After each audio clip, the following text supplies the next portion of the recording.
Love what you hear? Be sure to check us out on Patreon at patreon.com/finishthefight for exclusive episodes, insights, and even our D&D adventure.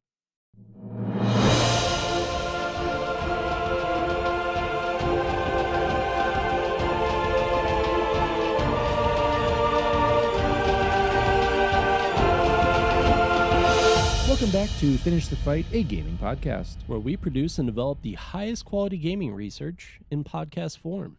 I am your host, Alex Kendall. And I'm your host, Derek Baker. And today we're talking about a game that is near and dear to my heart.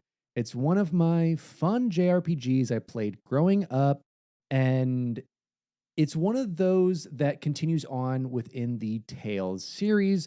Of course, today we're going to be talking about Tales of Symphonia.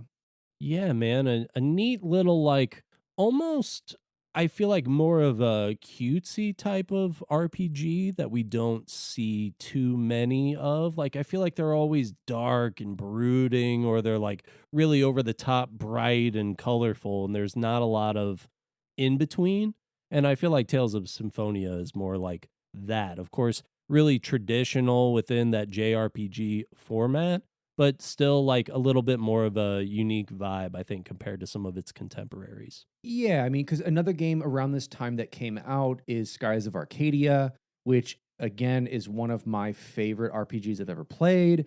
And they all had these different aesthetics that really built up the kind of turning point of what it looked like, at least for a North American audience, and kind of getting a lot of those translations built over that wasn't just Final Fantasy. These were the ones that were finally getting over here that are becoming a little bit more mainstream at the time, especially with the GameCube and other iterations coming out. And it really shifted it to people knowing kind of in a mainstream what a JRPG was. So let's get to talking about Tales.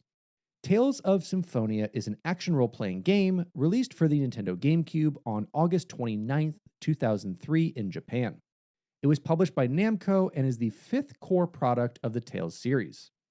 The game was localized and released in North America on July 13th, 2004, and in Europe on November 19th, 2004.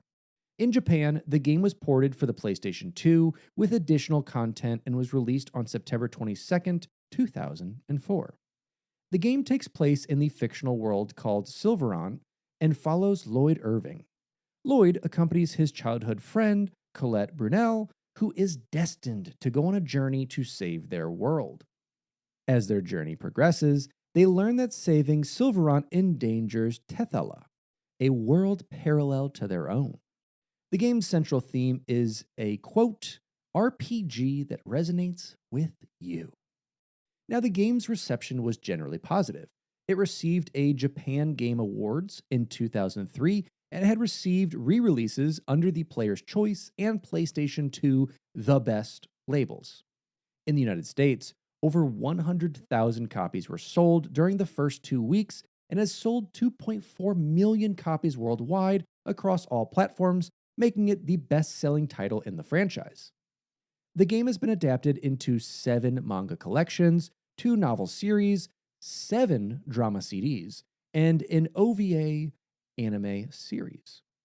A sequel entitled Tales of Symphonia: Dawn of the New World was released for the Wii in 2008. Tales of Symphonia and its sequel were collected as a PlayStation 3 high-definition release in Tales of Symphonia Chronicles in 2013. A Steam version was released on February 2nd, 2016, and a remastered version was released for the Nintendo Switch, PlayStation 4, and Xbox One on February 17th, 2023. Now, let's talk about a studio that we're all probably at least a little familiar with, and that is Namco Limited, which was a Japanese multinational video game and entertainment company headquartered in Ota, Tokyo. It held several international branches, including Namco America in Santa Clara, California, Namco Europe in London, Namco Taiwan in Kaohsiung, and Shanghai Namco in mainland China. Namco was founded by Masaya Nakamura on June 1st, 1955, as Nakamura Saisa Kusho, beginning as an operator of coin-operated amusement rides. After reorganizing to Nakamura Seisakusho Company Limited in 1959, a partnership with Walt Disney Productions provided the company with the resources to expand its operations. In the 1960s, it manufactured electromechanical arcade games such as the 1965 hit Periscope.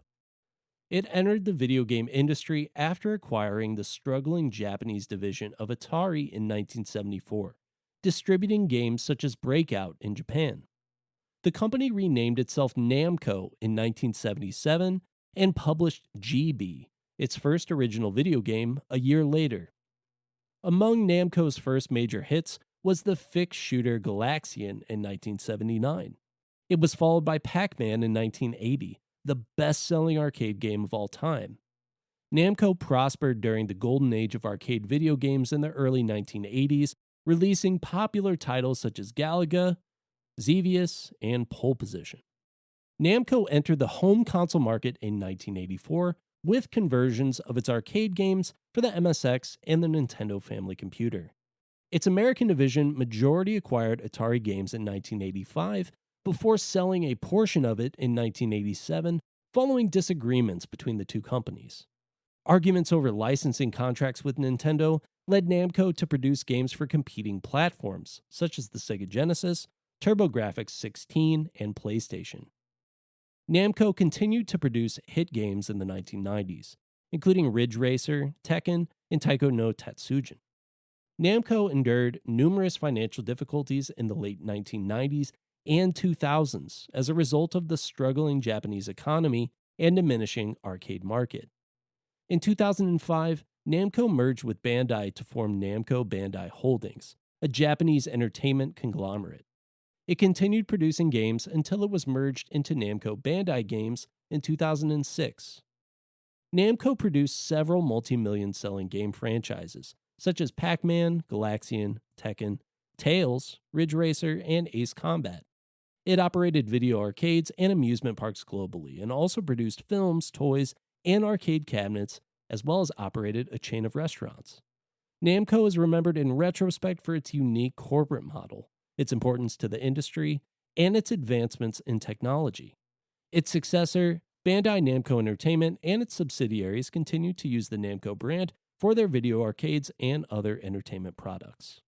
Yeah, one of the big things that, the Namco corporate brand, or like kind of the corporate importance to the industry, one of the things they made you do, no matter what your position was, is you had to work in an arcade and you had to work various positions throughout the company to understand what your employees, no matter what their levels were, went through. So even if you were an incoming like CFO, you still had to work and, shell out coins for whatever the arcade cabinets were just to get that feel. And I think I really appreciate that as a company, so you can understand where their culture is built and you don't lose touch or lose sight of those under you who are working these jobs that are quote unquote lesser jobs than wherever you are in the company. And I think that's really what kept a lot of this together and has really allowed even Bandai Namco to really succeed in the market that it's sitting in. That's right. Namco invented Undercover Boss. Exactly. You heard it here first on the Finish the Fight podcast.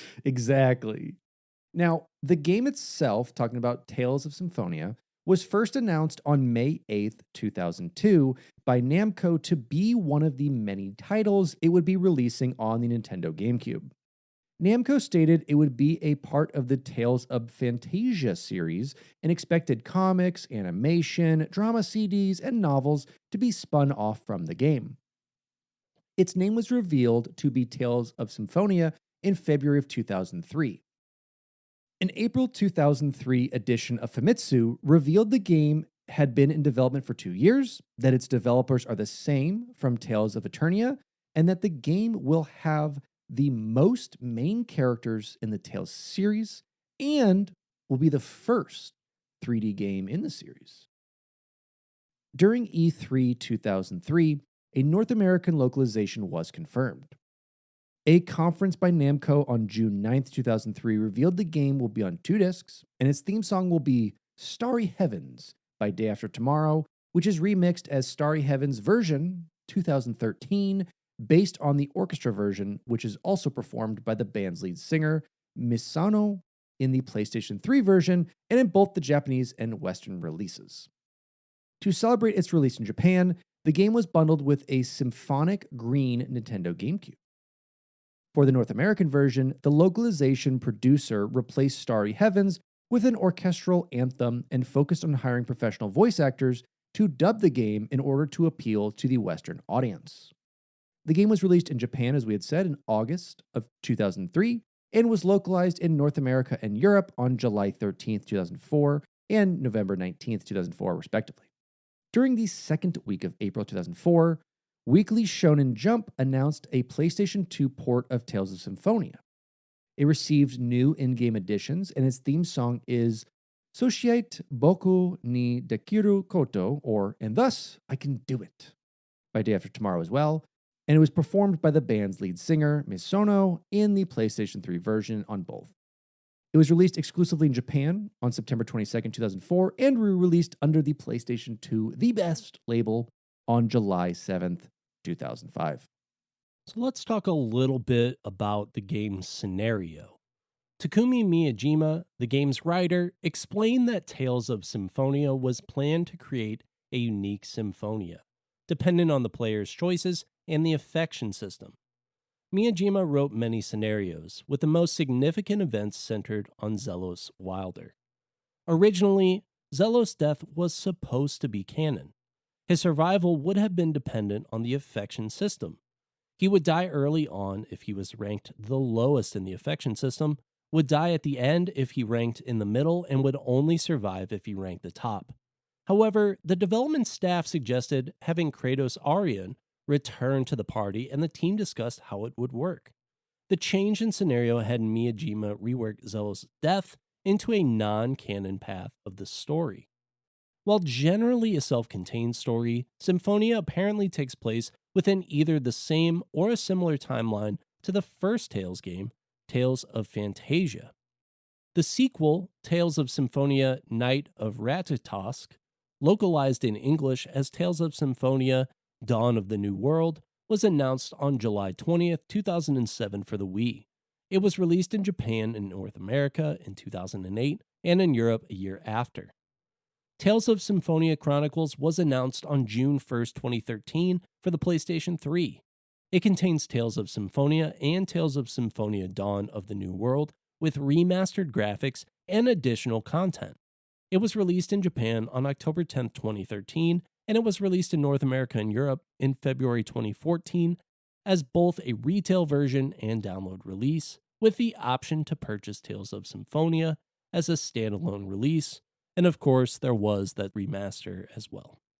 Now, gameplay-wise, like previous installments in the Tales series, Tales of Symphonia consists primarily of three major areas: an overworld field map, town and dungeon maps, and a battle screen. The overworld map is a 3D model, featuring a scaled-down version of the game's fictional world, which the player travels through to reach the game's locations. As with preceding games in the series, the world map can be traversed by foot, on the party's quadrupedal pet Noish, and on flying vehicles known as Riards. On field maps, characters are directed across realistically scaled environments. The battle screen is a 3D representation of an area in which the player commands the characters in battles against CPU-controlled enemies. On the overworld and field maps, various skits between the characters can be viewed. They involve animated character portraits, subtitles, and, in the Japanese version, full voice acting. Skits concern anything from character development to side details. Overworld map skits affect Lloyd's relationships with other party members. The player will be able to make certain decisions that imperceptibly affect how the other characters think of Lloyd. Some of these choices have minor ramifications for the game's storyline. Now, of course, in RPGs and JRPGs, there's always a lot of focus on the battling system. Is it turn-based? Is it sort of a hybrid? So let's talk a little bit about that. During battle sequences, the game uses the multi-line linear motion battle system. 4 characters from the party are chosen to battle. Those not controlled by a player are guided by artificial intelligence, with instructions set by the player beforehand. Damage dealt to the opponent fills a unison gauge. When this is full, a unison attack can be triggered, allowing the party to use techniques simultaneously on a single enemy. When certain techniques are combined, a special attack results in additional damage. After battle, a currency called grade is awarded or subtracted based on specific criteria that are fulfilled in battle. It is used to purchase bonuses during New Game Plus. Players are also prompted to cook food after battles if they have the materials. Cooking recipes determine the benefits received, such as health recovery. The degree of the benefit is determined by which character is chosen to cook. Tales of Symphonia's skill system is built around the use of EX gems, which come in 4 ranks. Each character can equip up to 4 EX gems and set abilities to those gems. The abilities determine if the characters will learn strike or technical techniques and spells. Combinations of EX gem abilities can also grant additional abilities called EX skills. The development of a character's attributes is determined by their equipped title. Titles are earned through story progression, side quests, or completion of miscellaneous criteria. Now, I'll give you a quick listen. This game is pretty darn long. I put many, many, many hours in as a kid, but we're going to do a quick story composition for you. Lloyd Irving and his friend Gina Sage accompany the Chosen, Colette Brunel, and her guardians Rain Sage and Kratos Orion on her journey of world regeneration. The purpose of the journey is to replenish Silverant with mana, a necessary energy to their survival.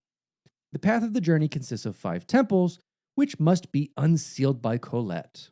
On their journey, they meet Shina Fujibashi, who comes from Tethelana, a parallel world to Silverant. She tells them about how the 2 worlds vie for each other's mana through the journey of regeneration. Hoping to find answers from the angel Remiel, the party meets him at the final seal and are betrayed by Remiel and Kratos. Both are revealed to be part of Cruxus, an evil organization led by Mythos Yggdrasil. The party leaves for Tetheala to search for a way to save both worlds and are joined by Zelos Wilder, Precia Combatir, and Regel Bryant. The party learns that awakening these summoned spirits in both worlds will sever the mana ties between them. Believing that to be the answer, they successfully sever all mana ties between the 2 worlds. Their actions instead destabilize the Great Seed, the supplier of mana to both worlds, causing it to grow and engulf Silverant at an exponential rate. After the party restabilizes the seed, they learn from Yuan Cafe about the origins of Silverant and Tetheala and how they used to be one world, but was split by Mythos with the Eternal Sword. The party realizes they can save the world if they wield the Eternal Sword, merge the worlds, and germinate the Great Seed. They decide to confront and defeat Mythos before seeking the Eternal Sword. Kratos is revealed to have been gathering materials to have Lloyd use the Eternal Sword. He succeeds, but Mythos survives his apparent death and possesses a member from the party before fleeing to the comet Darius Karlon. Mythos attempts to take the Great Seed with him, but is foiled and killed by Lloyd. Using the Eternal Sword, Lloyd merges Silverant and Tetheala together and germinates the Great Seed into a giant Karlon tree to supply the world with mana. Listen, this sounds so much different as a kid. It was so much cooler than what I just read. But hey, it is what it is. Most stories are kind of like that. Yeah, I don't know. It sounds like a lot of JRPG bullshit to me. Yeah, it's definitely there. So we touched on this a little bit, of course. There was more of an extended world, I guess, or other mediums to sort of fill in the gaps of the Tales of Symphonia story. And there was a comic book, or rather a manga, and there were 7 manga adaptations after its release, 6 anthology collections, and a traditional manga series. The first anthology collection, Tales of Symphonia Comic Anthology, consists of 5 volumes, which were released between November 25th, 2003 and February 25th, 2006 by Ichijinsha. The second anthology collection, Tales of Symphonia Yankomo Kings, is a 4-panel comic. It consists of 5 volumes released between November 25th, 2003 and December 25th, 2006 by Ichijinsha. A third anthology collection entitled BC Anthology Collection Tales of Symphonia had 2 volumes published by Mag Garden in February 2005 and 2007. The fourth anthology collection is BC Anthology Collection Tales of Symphonia Yankomo Short Comic Collection and consists of a single volume, which was released by Mag Garden on October 10th, 2007. The fifth anthology collection is Super Comic Theater Tales of Symphonia. It consisted of 2 volumes, which were released by Square Enix on May 27th, 2005 and September 16th, 2005. The sixth anthology collection is Tales of Symphonia Comic Anthology, The Best, and is a single volume released on June 5th, 2010 by Ichijinsha. The manga series by Hitoshi Ichimura was titled Tales of Symphonia and was an adaptation of the game's storyline. The first 4 chapters were serialized between the April and July 2005 editions of monthly comic Blade. Future chapters were released in Tankobon volumes by Mag Garden thereafter. 6 volumes were released, the first released on August 10th, 2005, and the last 2 were released on July 10th, 2007. We also had some books out there. Tales of Symphonia has spun off 2 novel series adaptations, 4 strategy guides, a character book, an official scenario book, and an art book. The first novel series is titled Tales of Symphonia and is written by Kiyoshi Yuki. It consisted of 3 novels released between November 21st and December 20th, 2003 by Shueisha. The second novel series is titled Tales of Symphonia Radiance of Time and is written by Sarah Yajima. It consists of 4 volumes released between December 20th, 2003 and June 19th, 2004 by Enterbrain. An afterstory by the same author was released on September 18th, 2004. 2 strategy guides under the V-Jump Books brand were published by Shueisha. The GameCube Guide was released on August 29th, 2003, and the PlayStation 2 Guide on September 22nd, 2004. Namco Bandai Games released 2 official strategy guides on October 1st, 2003 and October 27th, 2004 for the GameCube and PlayStation 2 respectively. Tales of Symphonia illustration, Koshi Fujishima's character work, is a book by the game's designer, Koshi Fujishima, and was released on January 26, 2004 by Ichijinsha. It provides details on the character's backstory and how their design came to be. Tales of Symphonia official scenario book was released on June 26, 2008 by Namco Bandai. The book details the history of the world and characters. And finally, Tales of Symphonia, the animation visual complete picture book, is an art book for the anime released on March 28, 2013 by ASCII Media Works. There were 7 drama CDs based on the game's plot that were produced by Frontier Works. Drama CD Tales of Symphonia, parentheses, a long time ago, 1, 2, and 3, are stories preceding the game. They were released between July 23, 2004 and September 24th of 2004. Drama CD Tales of Symphonia Anthology 1, parentheses, the Rodeo Ride Tour, first part and second part follow Shina, Fujibayashi, and Zelos Wilder as they tour the world a year after the events of the main game. The 2 CDs were released on May 25th and June 24th of 2005. Tales of Symphonia Comic Market 78 and Tales of Symphonia Comic Market 79 are side stories with guest characters from Tales of Vesperia and Tales of Graces respectively. The Tales of Symphonia original soundtrack was published by Digicube on October 1st, 2003 and consists of 4 discs. It debuted at 98 on Oricon's charts. The soundtrack was re-released on October 27th of 2004 by King Records Japan for the PS2 port of Tales of Symphonia. And finally, wrapping up all of our bonuses that Tales was creating for their content, we have the animation.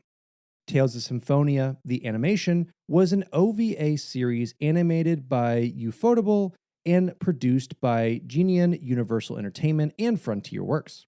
It consists of 4 episodes, which were released direct to video on 4 separate DVDs on June 8th, August 10th, October 24th, and December 21st of 2007. They were later released in a Blu-ray disc collection on September 26, 2008.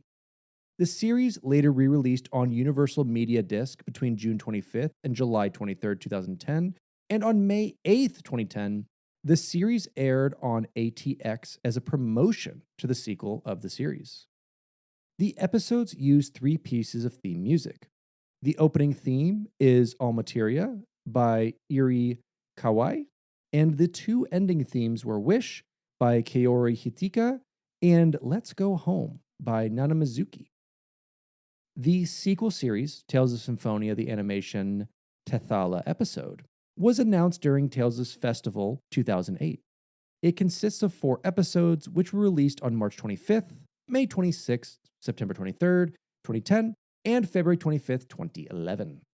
All 4 episodes received an early screening. The episodes used the opening theme Tenku no Kanaria, or Canary in the Sky, by Nanamizuki, and the ending theme, Beyond the Prayers, by Akiko Shikata.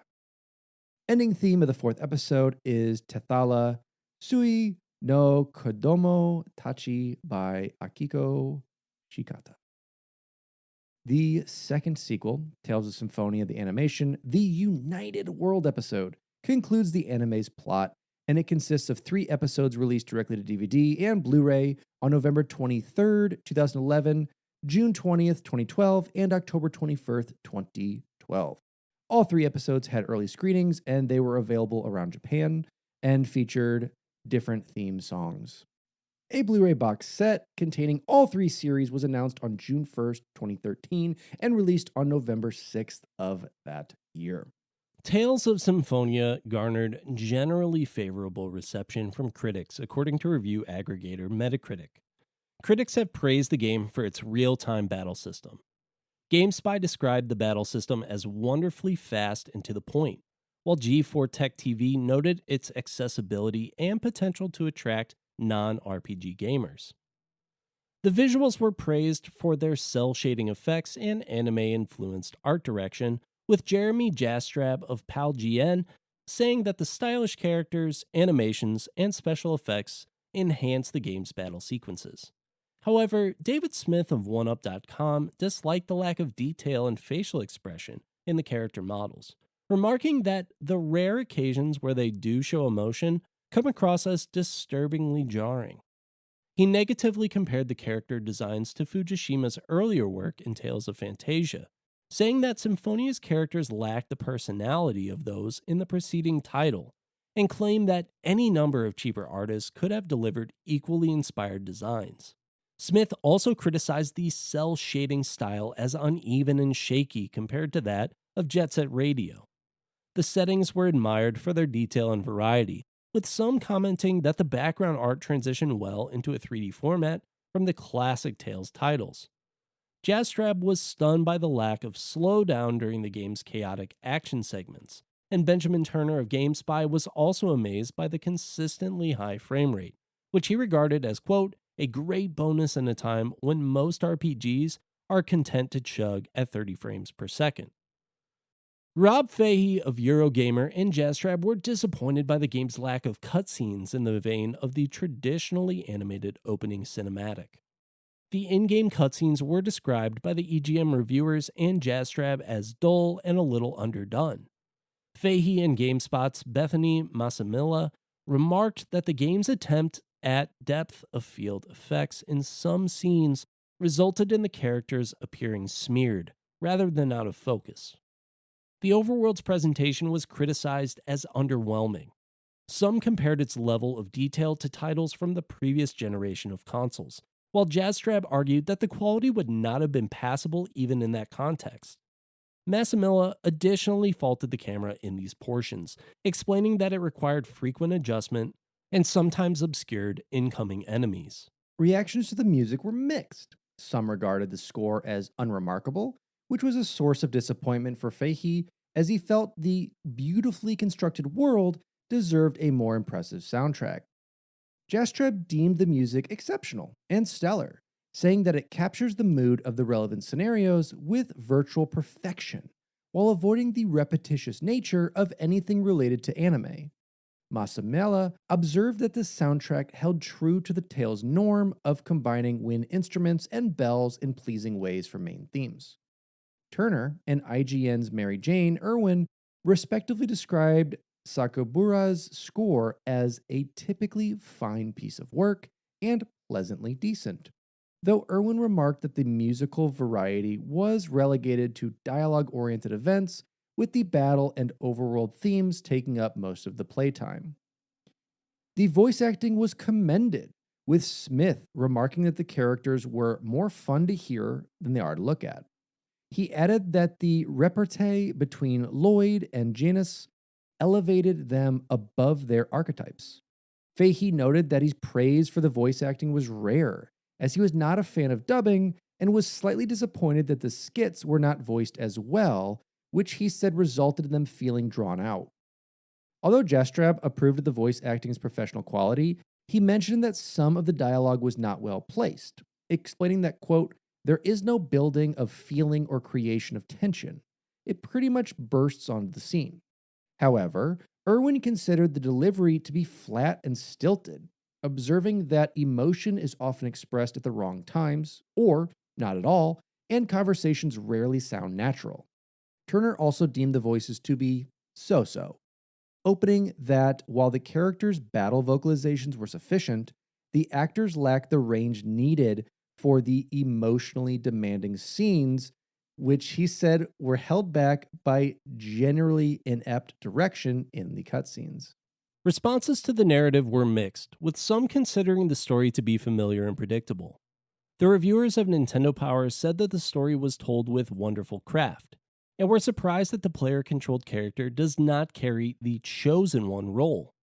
Jastrab argued that the story held never-ending depth underneath its surface, though he warned of the script's excessive moralizing. Jonathan Metz of Planet GameCube agreed that the plot was standard, though he remarked that the setup was unusually blunt, and that you are told the implications of the quest right up front. However, he proposed that the narrative could assuage GameCube owners desiring a traditional RPG and describe the ending sequence as beautiful and powerful. Star Dingo of GamePro compared the story's combination of heart, warmth, humor, sadness, and peril to the works of Rumiko Takahashi, and proclaimed the writing to be some of the best among console RPGs, elaborating that, quote, the tragedies really strike home, and the characters all have distinct voices, speaking their lines with a welcome sense of subtle irony and self-awareness about RPG cliches. Fari acknowledged that the premise was simple and cliché. He said that the plot twists were well employed. Irwin was unengaged with the story, which she attributed to what she deemed a flawed localization. She explained that the dialogue is often awkward and drawn out. Word choice ranges from overly formal to random slang. The style is all over the linguistic map with little regard to who's speaking. The Nintendo Power reviewers and Metz were satisfied with the story's pace, while Turner remarked that the narrative meandered at times. The characters were said to be likable and well developed. Metz compared the cast to that of The Lord of the Rings, in that they initially seem simple and stereotypical, but almost feel like real people by the end of the story. Fahey singled out Lloyd's development and was thankful that the writers were of the persuasion which says that dark revelations of the past are not a substitute for creating a proper personality for your characters. Now, it's a lot to take in as we get to a lot of the negative impact that we're seeing kind of in what is, a pretty harsh review, I think, overall. But, I mean, we're seeing this be nominated as like best GameCube game of 2004, best role-playing game, games of excellence. It's put on Nintendo Power's top 107 list of best 200 Nintendo games of all time. Is it the best in terms of even the series? I'm biased. I really enjoyed this game as a kid, and I kind of got out of the Tales series, I guess, after this. The last that I interacted with was Tales of Arise. I played it over at PAX West when it was getting launched. It's a great series. I love certain JRPGs. Fire Emblem is one of my favorite series ZZs of all time, and they all in general go along this way where it's all set in vaguely the same universe or the same idea of a universe with little to no crossover unless there's specifically some crossover aspects of it. And this being one of the first that Namco brings out in the Tales series to be 3D, to take on a whole other series, to transition GameCube to PlayStation, and to be the best selling and really the intro, I think, for a lot of mainstream, as I said at the top of the episode, a lot of mainstream Westerners playing a game like this and getting a JRPG story, I think makes it and credits it for being a very important game, even just for that reason alone. Yeah. That's really where I was going to head with that is I feel that this game, while if you were to rank it to other JRPGs, I think that a lot of the criticisms within the reviews that we just read are valid. Mm-hmm. But when it comes to like what Nintendo really had as output in that category, there really wasn't a lot of options. So I think that Tales of Symphonia was really the game that the GameCube needed to sort of have a more definitive option within that category Yeah. for the console. And, the GameCube, I feel like is a very love it or hate it console. Mm-hmm. If you had a PlayStation 2, you had basically everything available to you. If you had a GameCube, it was really, really, slim pickings on the games. Of course, always the Nintendo stuff, which Sure. is well made for Nintendo and runs well and all the things that you expect. But if you're looking for like more groundbreaking things or things that I think are designed for a really wide, not as niche audience, that stuff is a lot of times hard to come by, I think, on the Nintendo consoles. So Tales of Symphonia sort of allowing longtime Nintendo fans, whether it be, adults or kids in your case, get something like this, get their hands on, and really, I think you could almost view this as like a really great starter Yes. JRPG. It's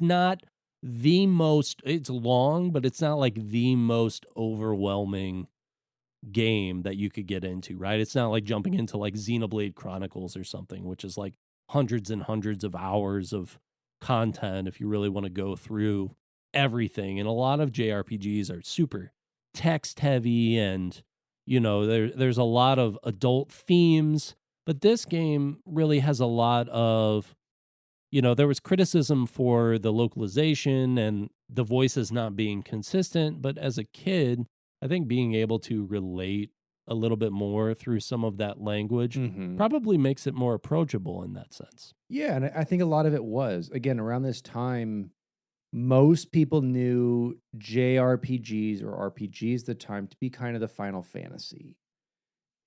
Anything else that we kind of saw from that weren't really the traditional way of a JRPG. We did get a lot of stuff like Castlevania and a lot of other ones coming out of Nintendo that were RPG, more action adventure, I guess, in a way. But to get that true experience of the grinding 100 hours, like you're saying, the grinding 200 hours, we're seeing a lot more of that. It's become much, much, much more mainstream in the Western audiences to have those JRPGs. And you're right. If you wanted to play Japanese games, it was Sony. You'd get a PlayStation. They had everything that was adapted over, whether it was a good adaptation or not. You would get those over on that console. With Nintendo, it was so hit or miss. The only ones I remember even playing that were adaptations of that was Phantasy Star Online and pretty much Tales of Symphonia and Skies of Arcadia. You get into more of them, and I think the GameCube was more the intro to it versus coming off of the N64. But yeah, this is very much the light version. If you want to dip your toe into it and you want to get an idea of, a typical anime plotline and experience that in a very easy environment, a very fun environment, very low stakes, the Tales series is very fun for that. And Tales of Symphonia being the top selling, it makes sense. It's professionally voice acted at this point for most of the scenes. I know they're talking about some of those the side scenes, the personality scenes, or the affirmation, the affection scenes. But that we've seen a lot of games now. We even see that in like Pokemon Go, of just like getting your affection up, getting this as being a different statistic in it. I understand those not being voiced because those are kind of, secondary things, but having like most of, if not all the mainline game have that in their cutscenes, I think is fantastic. We don't expect it. We don't need it per se when it comes to these Western audiences jumping into JRPGs, but it is a very welcomed thing that does allow you to attach yourself to these characters and get to know them better. Yeah. And overall, I think that a lot of that sort of puts the reviewers in a tough place Mm-hmm. because if you're someone who has experienced, I think, the full like JRPG experience with those very in-depth relationship, affection things, you've experienced these in-depth adult themes and these very long hours, and that was something that you played and you said, "Yes, I like that." Then I think that when you jump over to Tales of Symphonia, it's a little bit of an unfair thing because I think that this game has to exist. I think that games as an entry point into JRPGs need to exist. Games like Pokemon that are very, very like they're RPGs, but they're so like simple Mm-hmm. that it's very black and white. And of course, they've added a few more complexities over the years. But when they originally released that game, very straightforward RPG. Having those things as a way to get players into the market, I think is important, strategical. As you said, more of those games now have come to the following Nintendo consoles. There was a good amount of stuff for the Wii. I mean, just right off the bat going into the next one. But just thinking about like what was really available in the slim pickings for the GameCube, you can go and have that validated just by the prices of like old GameCube games if you really want to go and try and hunt those things down versus, a PlayStation 2 game. You might get the occasional one, but GameCube games were just the good ones were so hard to find. And Nintendo still, I think, sort of does this with their games that they're not confident will do that well in the Western market, where they sort of create this artificial shortage of games, basically. Like Octopath Traveler was a really hard Switch game to find for a while. Yeah. I think they are very tepid with introducing games like this to the Western audience. But all that being said, like I think the game is a great game. I don't see anything within those reviews that I feel like is so overwhelmingly negative that you can't ignore it. I feel like it's more nitpicky stuff based on players that were sort of comparing it to other already established, well established JRPGs that weren't trying to sort of break into this other market via the Nintendo GameCube. Yeah, and I think there's such a variety now, especially when you're talking about a digital market. Whereas before, I mean, you're having to buy physical discs, you're having to buy physical Yeah. media, and so it is hard to do localization and translation and hoping that you're going to get sales from it. Because for all the successes we've seen, there's plenty of failures all about. We see that even in just Microsoft trying to sell, kind of Western targeted games in Japan, even the Halo series, it did well, quote unquote, Yeah. for like Microsoft games, but nothing comparing to a lot of like the Nintendo and Sony stuff that sold there. So it is very tough to kind of predict that. And we're getting a lot more of those styles even in indie developers that are mimicking styles. We're even getting more Yakuza games, which honestly are some of like the most ridiculous and so much more ridiculously fun RPGs that are coming out of Japan. And it's cool to see like just these different varieties coming about. I've got a couple friends that I grew up with that were just Tales fanatics. They played all the Tales series. They've went to conventions and cons and cosplay as Tales characters, and it builds their own audience with it. And we see that through a lot of different games that have kind of gone this anime route in terms of the RPG versus more of a realistic route and some like the Final Fantasy looks and others like that.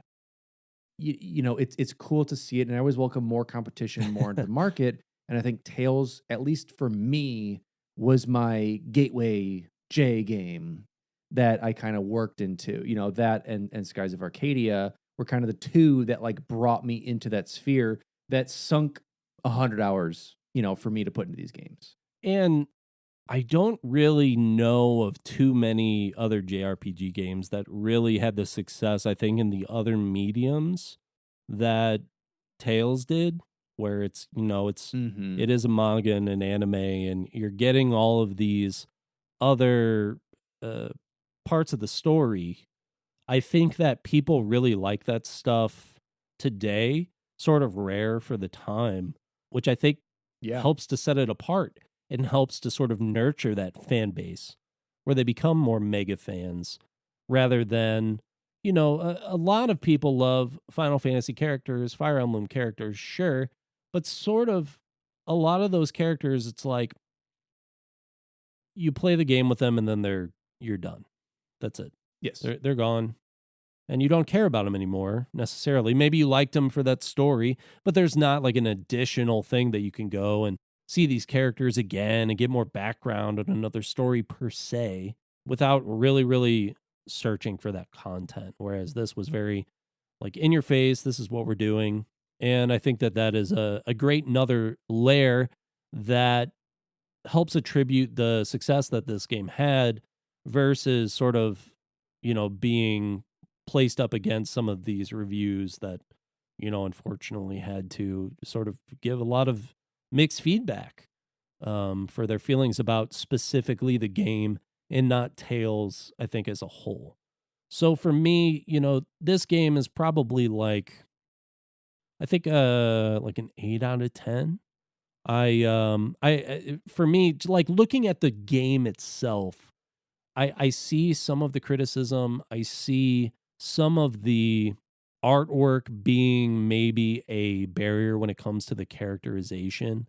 But beyond that, like just too important to, I think, the GameCube and the Western audiences to give it anything less than that.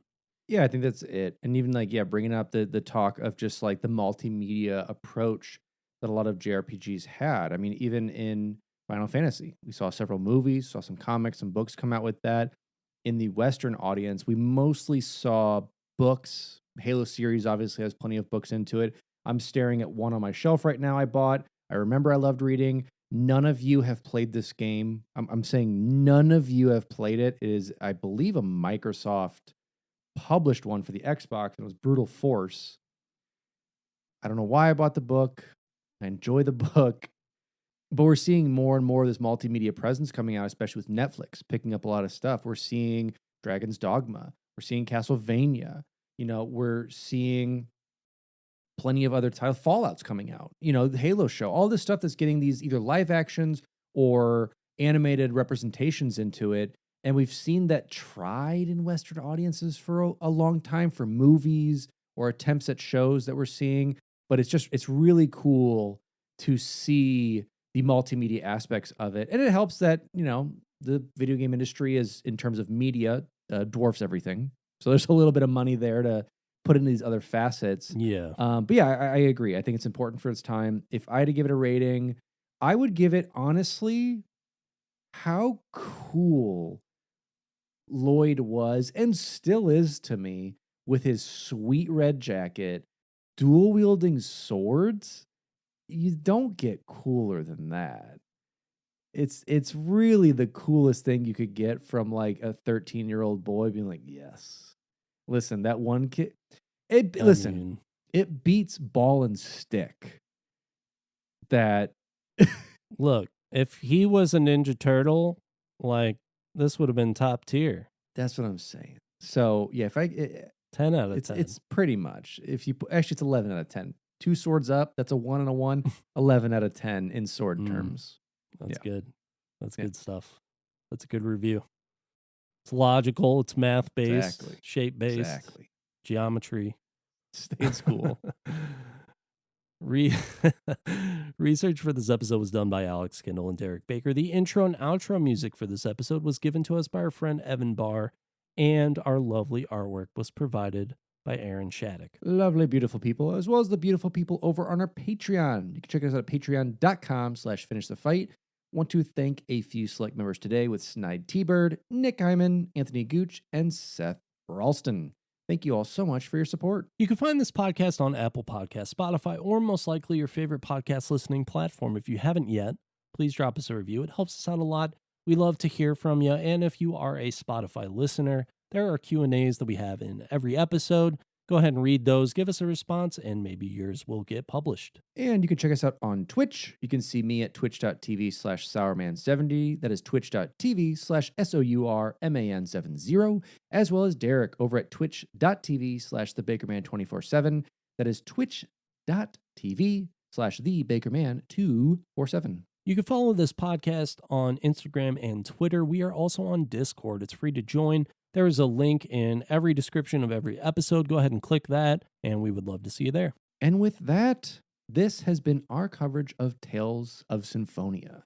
Are there any other RPGs or series that you think we should cover? Are there ones that you think didn't really make it to the States or maybe didn't make it overseas that you think needs more light shined on it? Let us know, and we may cover it in a future episode. As always, I am your host, Alex Kendall. And I am your host, Derek Baker. And this has been Finish the Fight, a gaming podcast.